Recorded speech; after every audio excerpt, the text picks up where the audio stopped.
Thanksgiving dinner is a time to be thankful for those around us. But in Ottertail, Minnesota, a farm family there is celebrating more than Thanksgiving. 25 years ago, WDAY brought you the story of dairy farmer Pete Thalmann, critically ill while waiting for a heart transplant at Mayo Clinic. Time was running out for Pete until a Thanksgiving miracle. His story tonight from WDAY News reporter Kevin Walvand. Still living on the farm, his great-grandparents settled in the late 1800s just outside Ottertail. Pete Thalmann is still doing morning chores, getting hay to Holstein heifers. But for Pete, every day is Thanksgiving Day. It all started 25 years ago this week. 118 days were long enough, yeah. That's what you were in? Yeah, 118 days waiting, yeah. It was the fall of 1997 that WDAY brought you several stories from Mayo Clinic about Pete. Pete's heart was failing. Without a transplant, time was running out.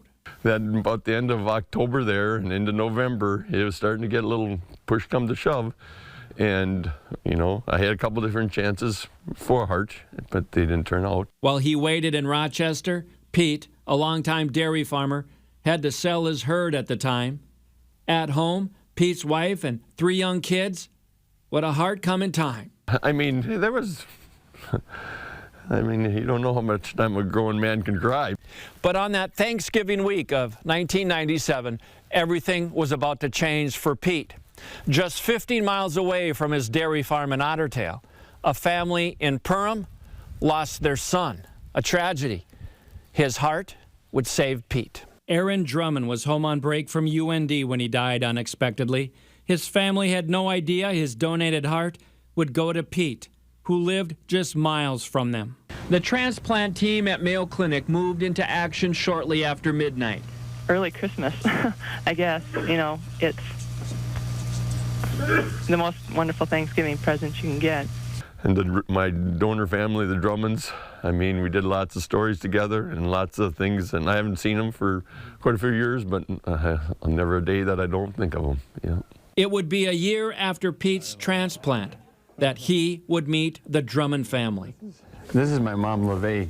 That's Laura. Yeah. Glad to meet you. Go ahead. This is Nathan. Denny, this is Pete. Yeah. Nice to meet you. And this is his wife, Dennis.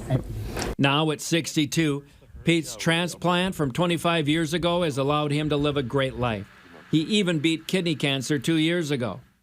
Now 7 grandkids keep him busy. Yeah, every time one graduated and then one got married. There was a lot of times he never thought there was going to, I thought I'd never make it to 40. And never does he take for granted the incredible gift he received 25 years ago. Modern day medicine is definitely, I wouldn't be here, put it that way. So life is good. From Ottertail, Kevin Walvand, WDAY News. And Pete is back at Mayo Clinic next month for his yearly checkup on his heart. He's looking good to us, and what a great update on this story. Yep, every day is a gift for Pete. Yeah.